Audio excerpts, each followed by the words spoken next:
All right, so welcome back for our second chapter of The Great Gatsby. I'm on take like 12 of this right now. So, hey, let me tell you one thing. I know about the Valley of Ashes because that's where we're going to start. So let's begin in the Valley of Ashes because what this chapter is still solidly exposition, okay? We did our first two major locales out of four. We did East and West Egg. Now we're going to tackle the next two. This story is going to begin in the Valley of Ashes. It's going to end in New York City. Those are our last two of the four, okay? We also are going to add in our last two important characters, that being George and Myrtle Wilson. So by the time this chapter's done and we enter chapter 3, which is where we're going to get to physically like interact with Gatsby for the first time, excuse me, by the time that happens, we should be really solidly into the rising action of the book and start to develop a little bit more. So a little bit, like most books, you got a little bit of slow going in the exposition. If you become a person who really enjoys analyzing the writing style, exposition can be enjoyable, but for most people, it's background and it's just not the most interesting. But let's look at what is interesting to me. Now, I want to point out, chapter 2 is my least favorite chapter of this book. I don't like the New York portion or passages. I feel like it is a weak area in Fitzgerald's writing. But the beginning is great. With the Valley of Ashes and the billboard with Dr. T.J. Eckelberg, those are two of the highlights of this book. Now, they're not diction-wise the cream of the crop, but just they're interestingly and well done and well put together. And if you like to analyze things, there's a lot of fertile ground here for analysis. So let's start with the Valley of Ashes. So the way the town that Fitzgerald's version of New York is set up is you've got East and West Egg, which are basically the suburbs, and then you got New York City. And in between them, you have this area called the Valley of Ashes, and it's a place where it is literally covered in ashes. In my opinion, it's a hyperbolic type of thing where we've exaggerated because, yes, there would be places where there were factories and there would be ashes, but to be like an area where people are living and working that's covered in ashes, like to the level they describe here, I feel like is a little bit poetic and not so much realistic. But hey, I could be wrong. A totally different time period than today. But what makes me think this might be symbolic is because it's the Valley of Ashes. The concept of ashes are very, very, that's a powerful image. Ashes representing something that's burnt to nothing of value being left. What we have in this area are the poorest of the poor, the people whose lives have become ashes. They've got nothing left. We have people, this could represent the people themselves, it could represent their dreams that have turned to ashes and they have nothing left. So lots of really fertile ground for discussion here, a lot of cool stuff you can do with the Valley of Ashes. Now, the next thing, and I want to come back to one detail about the Valley of Ashes, so put a pin in this, we're going to come back. But the next big detail is that what marks the Valley of Ashes is like the big road mark or the big landmark that we would have is this huge billboard, which is just two giant eyes looking down on the Valley of Ashes. And this thing this is like an English teacher's favorite thing to discuss when they talk about symbolism. And so if you read it without any kind of research, you probably didn't think anything of this. You probably were wondering why they even described it. But this is representative of God himself being this billboard. Now, I want you to understand, I'm giving you Fitzgerald's vision here, not speaking for how I feel or how you should feel as a person. But I want you to kind of get inside the mind of Fitzgerald here. You've just seen World War I end, and you've seen what, for people of that time period, showed like humanity at its worst. You see millions, I don't know how many people died, millions, let's say, of people die in World War I. Sorry, I'm not a history teacher. You have so many people dying from a pointless war. If there's ever been a pointless war fought, this one was it, in my opinion. Again, in my English teacher's opinion. But you've seen that happen.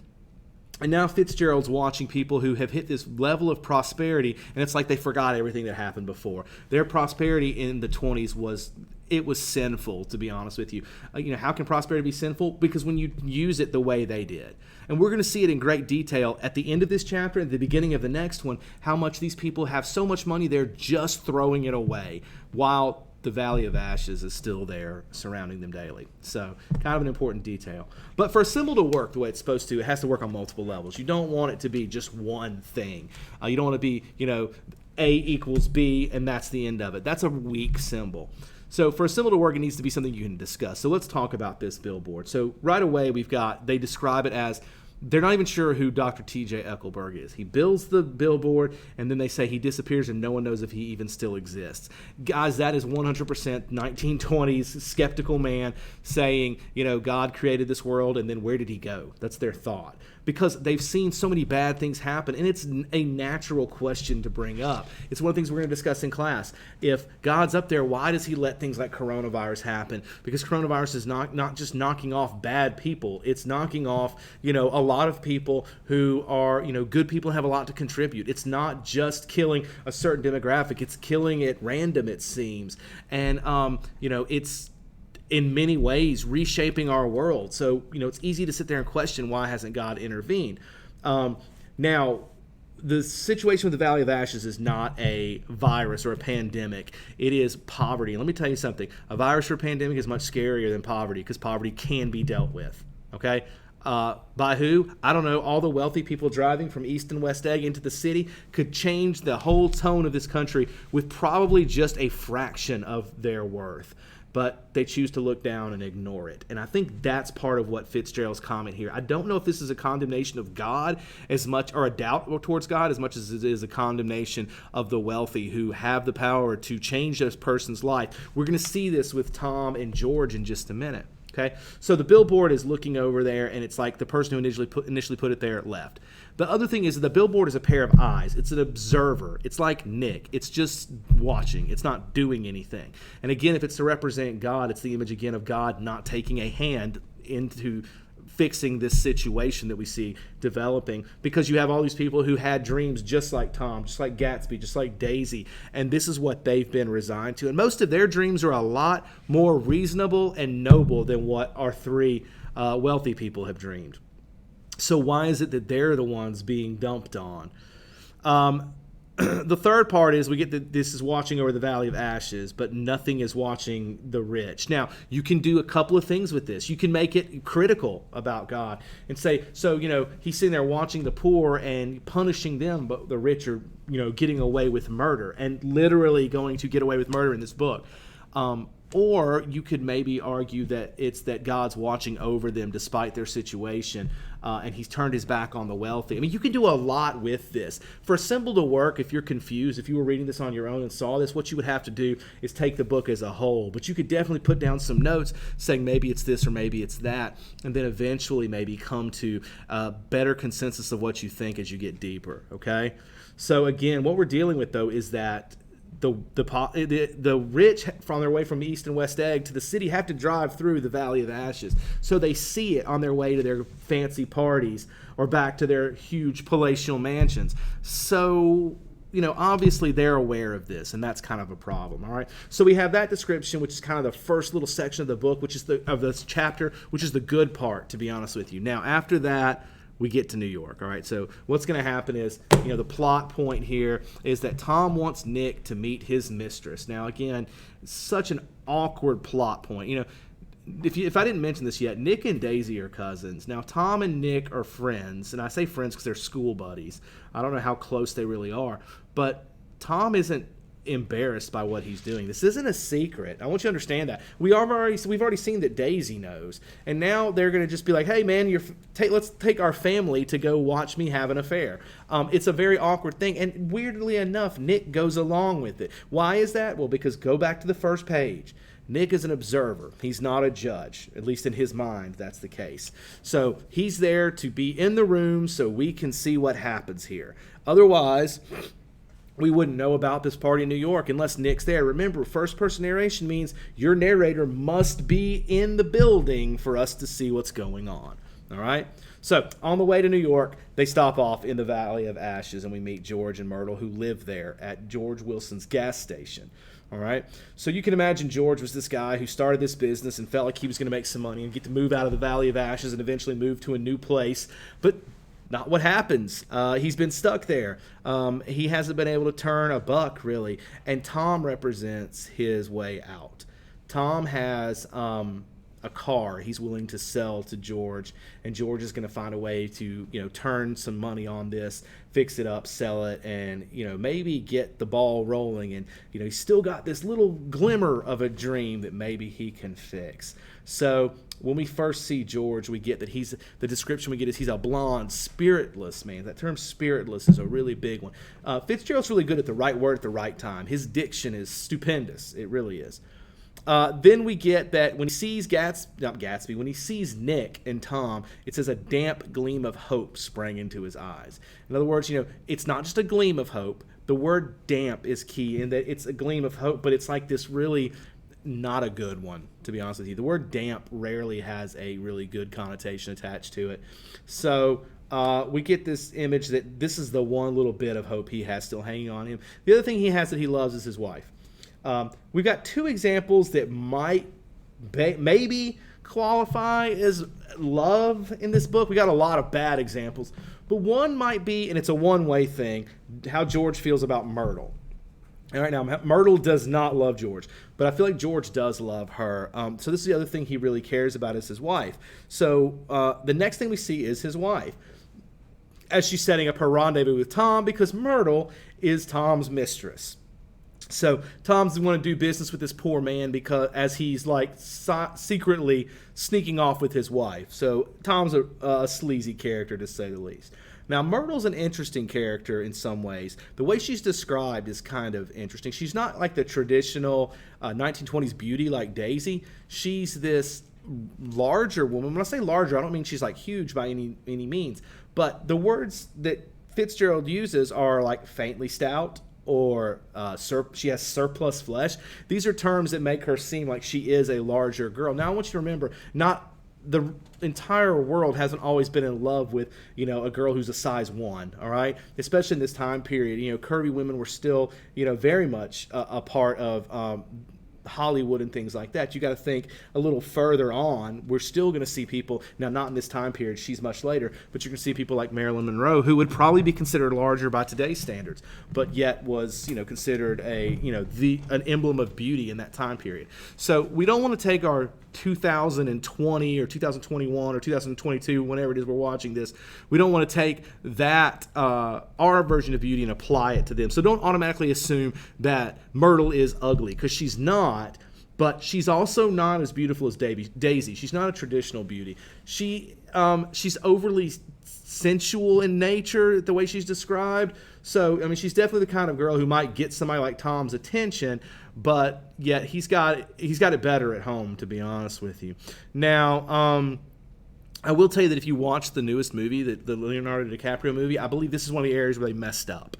Isla Fisher is very pretty, and they put her in here, and she just doesn't match up with this character, in my opinion. Not that no one's asking me what I think about that, but I do feel like that was probably not the best casting. But what they did was they casted what they thought would fit the people watching it when the movie came out, what they would think. If you just describe, what would this rich man's mistress look like, this is her. Probably not what Myrtle actually would have looked like, though. Myrtle doesn't seem too worried about her husband finding out, yet she does at least shield him. She waits till he's gone before her and Tom decides to scoot off to the apartment Tom keeps in New York. Now, on the way, and this is kind of an interesting detail that, again, I bet you missed. We want to make you better readers, so you want to look for this. On the way to New York, Tom is sitting away from Myrtle. They won't sit together. Why? Well, because Tom's trying to keep it a secret from his wife, right? Except it's not a secret. She knows about it. So why aren't they riding together? Well, Tom's got to protect his image. He's got to protect his reputation from all the other East Eggers. So, and this is going to bring up a question that we'll revisit when we learn more about Daisy and Gatsby first meeting. I believe in chapter 4 is when we learn about that, chapter 4 or 5. And what we learn is that being wealthy gives you a lot of freedom, but it also handcuffs you in some ways. Your reputation now is your stock in trade, and you've got to protect it at all costs. And in a lot of ways, it should make you feel sorry for these people. If we don't have money, we look at the wealthy and want to be just like them. But the fact is that they have a tough time too. So as we're getting to New York, we get to the part of this section that I just do not like. And it's a writing choice that Fitzgerald makes that I think I know why he did it, but I don't like it. So we get to this apartment in New York, and on the way, Myrtle acts like a complete fool. She is a person who is lower class, and she all of a sudden begins acting like she's the upper class. She like has a wardrobe change. She has a couple of them in this chapter, actually. She has Tom buy her a dog at random that she really didn't need. She starts talking bad about the servants. And when I say servants here, I mean like she had people come and do her nails, and she talked bad about them. And she just is talking like she all of a sudden is part of this upper class thing, because in her mind she is. But let's just be honest, in Tom's mind, she's not. Tom has no intention of divorcing Daisy and running off with this woman. It would destroy his old money persona. He would now just be, a guy shacking up with some nobody, and that would hurt him. So while Myrtle thinks there's more here, Tom is definitely, and we get enough tone in here that he's not interested in her that way. The scene at the apartment, when they get there, they start drinking, and Nick particularly starts drinking, which means that, being true to what he should do, Fitzgerald has the rest of this chapter told kind of in a drunken stupor from the perspective of Nick, which is what he needs to do. If he didn't do that, it would be a huge flaw in the book. But it makes it kind of an awkward read from here on out. So we're going to skip a lot of it. It's not really all that well done, in my opinion. We do have the McKees, who are not important characters. They're just another rich couple who are there. Very weird people. Myrtle's sister, Catherine, also shows up. Catherine points out that Tom and Myrtle both hate the person they're with, and they should be married, and that therefore they can be happy together. The fact is that, and this is what we learned by the horrible thing that happens near the end of this chapter, Myrtle may hate George, and she does by her description. She says that she thought he was a gentleman, but he's not even fit to lick her shoes now, which is terrible. But Tom, on the other hand, does love Daisy. How do we know that? Well, it's not a good thing, but when Myrtle starts messing around and kind of pushing the envelope and talking bad about Daisy, Tom takes umbrage to it, and he punches her and breaks her nose. Very violent imagery that shouldn't be allowed, and the imagery in the book, I understand that's there. In real life, shouldn't be allowed, but Tom's rich and he can do what he wants, and Myrtle just has to deal with it. But it's a really disturbing section, but it also lets you know that there's a little bit of complexity to Tom, because he does love Daisy, and so why is he cheating on her? Well, the nature of love is a question throughout this book. We're going to see a lot of examples of relationships. Gatsby and Daisy, both in the past and the present. Tom and Daisy. Tom and Myrtle and George. Jordan and Nick. We're going to see a lot of pairings in here, and to be honest with you, they're all bad. Nick, sorry, let me back up, slow down here. Gatsby and Daisy in the past is romantic, but it's that introductory love where it's really based more on emotion than it is on reality. George loves Myrtle, but that's a horrible marriage because of Myrtle. Tom and Daisy is dysfunctional as can be. Jordan and Nick is the most awkward thing I've ever seen, and Gatsby and Daisy in the modern part, in the real time, is definitely not a good couple either. So we're going to get a lot about love being a questionable thing. Gatsby's mentioned again, because this just the mysterious nature of him. Who is he? No one seems to know. A few rumors about him are mentioned. We're going to see those keep showing up through chapter 3 when we're going to actually meet Gatsby. The last little bit of this is definitely odd. In fact, I've never noticed it until someone drew my attention to it. One of my former students who was actually studying this for a master's degree, she brought it up. The ending scene here is very much so what you would expect from someone who's been drinking all night, to have no clue what's going on and describe a scene in such an awkward way you have no idea what's going on. Depending on how you interpret that final scene, it looks kind of weird on Nick. I don't want to go into great detail about it because I just feel like it's not essential to understanding the book and what Fitzgerald's doing. But yes, I noticed the last couple of paragraphs, those of you who are careful readers. Okay? So that ends the part of the book I just don't really particularly care for, once we get out of the Valley of Ashes. But we're about to hit one of the most beautiful scenes, and that's Gatsby's party. Now, when I say beautiful, I mean beautifully detailed. The actual what's going on is repulsive, in my opinion. Now, some of you may think it's really cool, who knows, but I find it repulsive. So anyway, all right, well, that gets us right under 20 minutes. I hope that was better than the last video as far as length, and I hope that this was helpful for you. So have a great afternoon and evening, and I hope to see you again relatively quickly so that we can do chapter 3 as well.